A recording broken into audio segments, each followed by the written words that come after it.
Good morning, folks. It's Ken Ring here of www.predictweather.com. It's the 14th of August. The moon will be in Libra until lunchtime tomorrow. There it is there.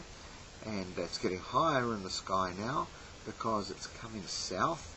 It's already in the southern hemisphere. You can just see on the globe there's a white line there. That's the equator.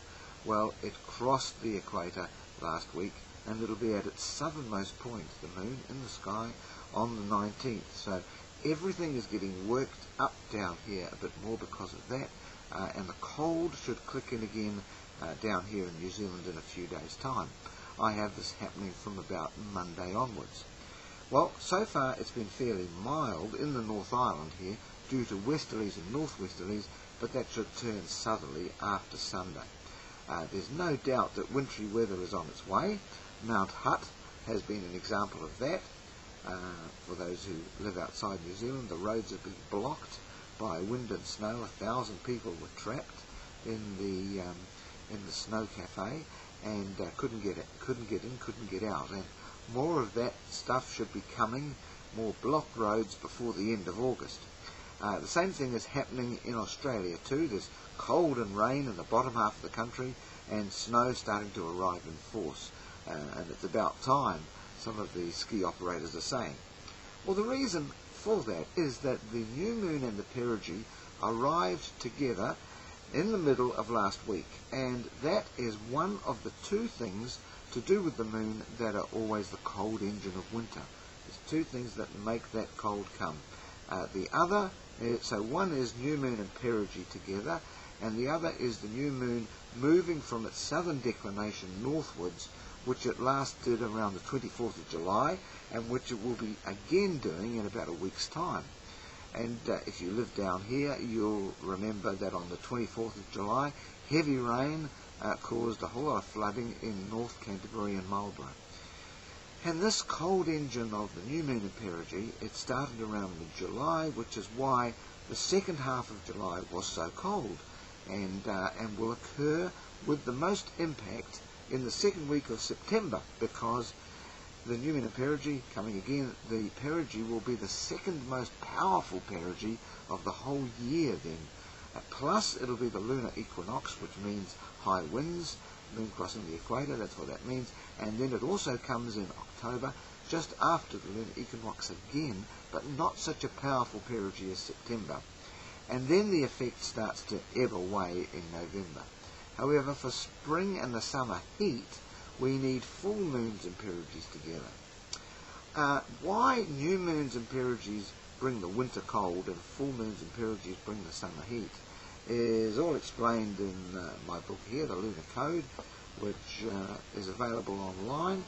And it's not all that complicated. It's that when you get the new moon, you get the moon out of the sky at night, and that means that everything goes colder in the winter at night, because the colder space can come down without the moon pulling the air up to meet it and stopping the colder air, which is heavier, coming in. So with the new moon, the cold from space comes much closer to Earth than it does during the daytime when the moon is in the sky, lifting that air up. Well, when you get a perigee as well, then it exaggerates whatever else is going on, so the air tide goes out and in even more, which means more cold from space, colder, heavier air comes closer to the ground when you get a new moon and perigee in the winter. So that's what causes the colder parts of winter. Well, one of the things, the other one, as I said, is the moon moving from the southern declination moving northwards. Well, the reverse happens in summertime with the full moons and perigees, because full moon is when the moon's out of the sky during the day, the sun's heat can come down closer to the ground, and when you get a perigee going on too, then the sun's heat can come even closer to the ground because the air tide is exaggerated more. And whenever we get big droughts down here, it's when full moons and perigees are together in the summertime. If you remember about 10 years ago in New Zealand, we had a massive drought, and the full moons and periods chimed in November, went right through to May of the following year, and that's when the drought lifted. Just like that. As soon as full moons and periods started to drift away. 1982, exactly the same thing. A huge drought in the area that we call the Waimea in the Marlborough region. Full moons and periods together.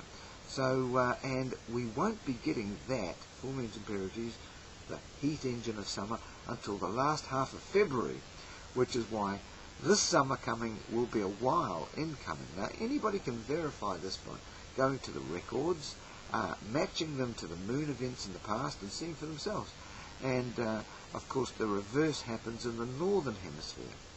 Now, if you don't know where to go, if you can't Google the stuff that you need, email me and I'll direct you to where you can find these moon records. As I said, the reverse happens in the northern hemisphere. Because the new moon and the perigee came mid-July, and new moon and perigee is a cooling factor, well, that was the end of the good summery weather for many in Ireland. And their winter coming up, or your winter, if you're watching this from Ireland, may be the coldest earlier in the season.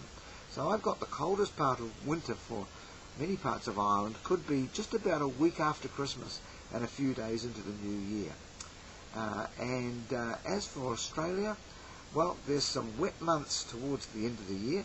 December could be a washout in the whole eastern half of the country, and that's because of the this same condition of the moon, but it affects each country differently because each country is at a different latitude, having a different season, and has its own peculiar way of interpreting, if you like, the script that's delivered by the moon.